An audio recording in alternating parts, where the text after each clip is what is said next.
Hey there, welcome back to Reddit Dating, the best channel for Reddit cheating stories. Be sure to like, subscribe, and hit the bell notification for more stories like these.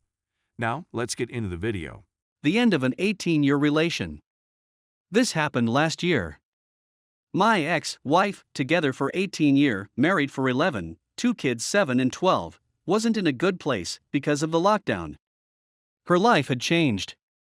She's an outgoing person, so she had many outdoor activities, acting lessons, dance lessons, going out with friends, and she needed that.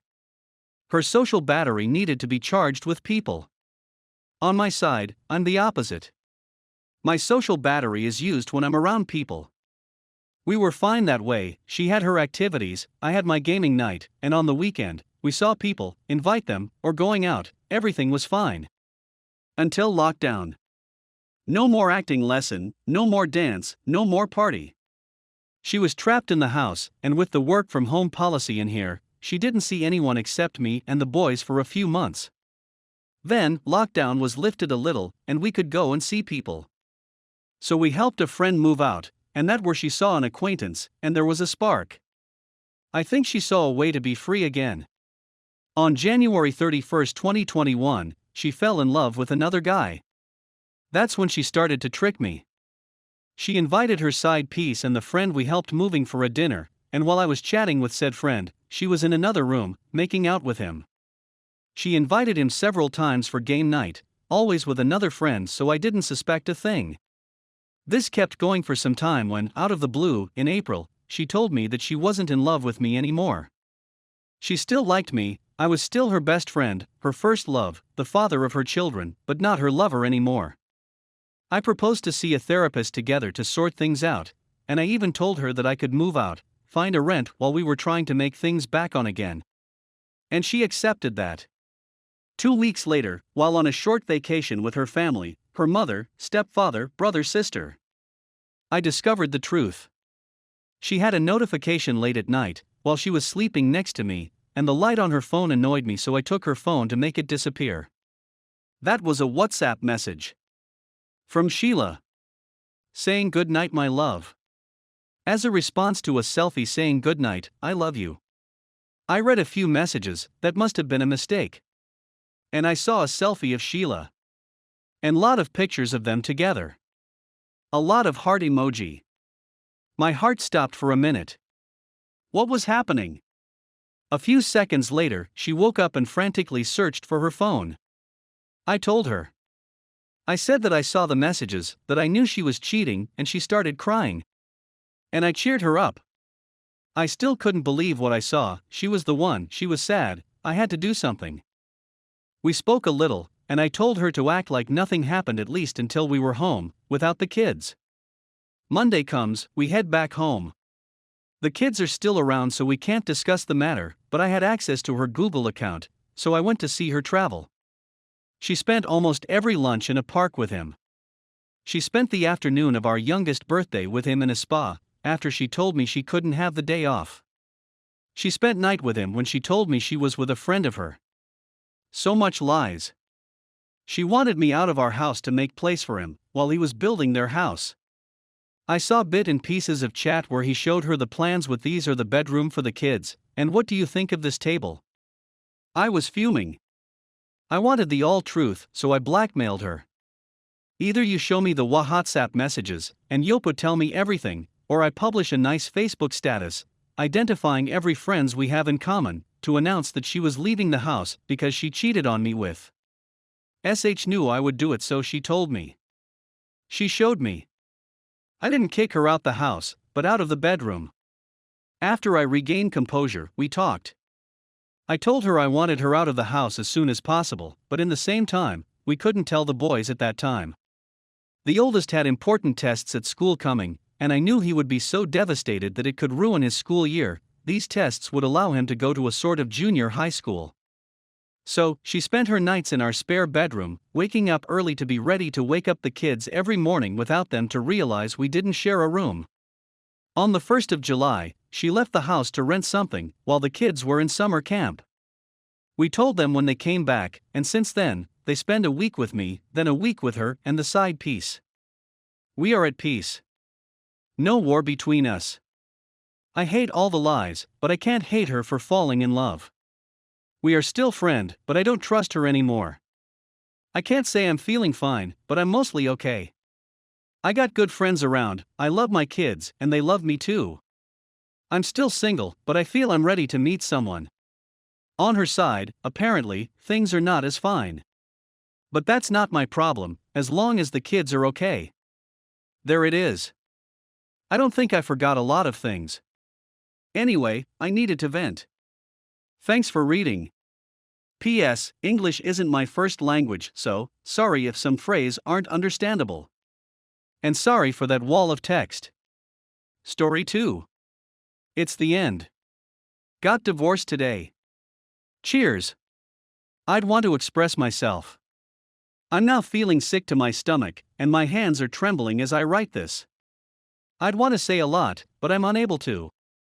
It's Sunday today. It's a good day. My marriage came to an end today, and I'm relieved. Our divorce was formalized today at the first hour of the first hour, bringing our almost 16-year marriage to an end. I'm experiencing conflicting emotions.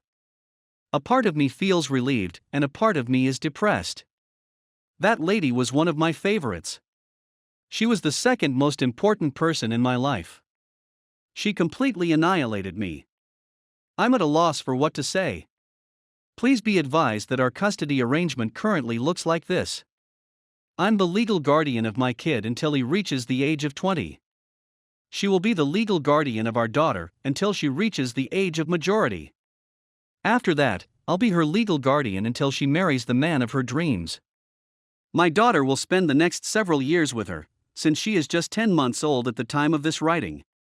However, I may pay her a visit anytime I choose. In my nation, birth certificates are only issued until a kid has reached the age of 1 year.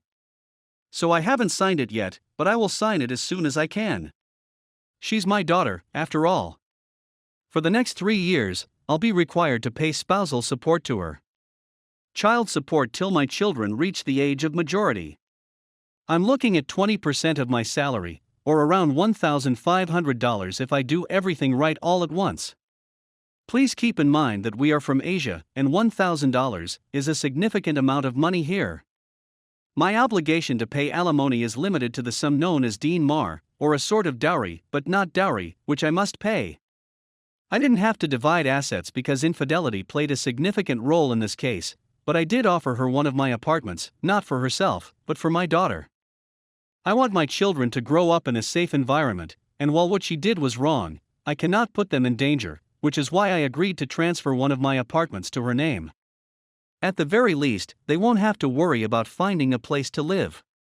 Her mother will reach out to her and her sisters will assist her in caring for my daughter, since her family on her mother's side has entirely abandoned her, and she will be living on her own. After our divorce, my ex-wife spoke with me. I could see she hadn't had enough sleep. She expressed gratitude to me for our many years of friendship. She asked for my forgiveness again, and this time I assured her that I did. We each wished each other the best of luck before calling it quits. I was aware of her sadness and grief. I was in the same boat. It was probably for the best that it happened. In order to take a few months off, I've decided to quit from my work, which, given the amount of property my mother required, was never essential in the first place. When I signed the finished documents, it felt as if a big weight had been lifted off my shoulders. It will be a short visit with my mother before I return to my residence for the night. I recall telling a friend that I was not going to pursue dating since my youth had passed. I will be 40 this year. Typically, when you reach the age of 40, you begin to think about retirement and laying the groundwork for your children, the next generation. However, it seems that I will have to start again at 40. On New Year's Eve, I ran across a relative of one of my pals. She is 29 years old. I was very taken aback by how well she performed. She is the epitome of perfection. It turns out she was the therapist I'd been seeking for all along, and I'm speechless with gratitude. On the 14th of January, I ran into her at a party. We ended up drunk and in bed, something I'm not proud of, and I'm still resentful of how it all turned out. We ended up becoming friends. When I discovered out she was engaged, I was shocked since her lover had passed away. It took her 7 years to be able to let go of her sadness. She tried dating in the meantime, but it didn't work out. My wife is familiar with her. I'm not sure how she feels about her at the moment. It's been a long time since we've slept or spoken about us. I never even inquired as to how she was feeling. It's a complete disaster. Despite the fact that it has only been 4 months, a great deal has happened in that time. My whole existence was transformed. My kid has grown up, and I am quite proud of him. I previously said that I had intended to go to the Netherlands at some point. But I'm getting rid of it. This is the spot where I was born, where my forebears were born, and where they were buried. This is where my legacy will be left. I want my boys and their kids to be aware of our family's history and heritage, and I don't see how I can do this in the Netherlands at this time. A visit from my girlfriend/therapist/ that person I was talking about was extended to me, but I refused her invitation. Tonight, it's just going to be me and my guitar. I purchased a bottle of Jack Daniels. I'm not sure what's going to happen down the road. I don't know if I'm feeling better or worse. I'm not bothered by it. I'm simply feeling nauseated and want to get some rest. I hope it was all a dream and that I could put it all behind me. Even my brother, my mother, and father, as well as my former wife, are people with whom I do not have a good connection at this point. Things were never going to be the same after that. I hold her in high regard as the mother of my children. I'll make every effort to be there for her. My former in-laws reached out to me. He expressed regret for not being able to provide a decent father to assure her daughter's upbringing. I expressed my regret to him. There are few things in life that are supposed to be that way. We put in the time, money, and effort, and yet, in the end, it isn't even our decision or choice that is significant. Such are the sacrifices made by men as well as women. I have a lot of respect for people.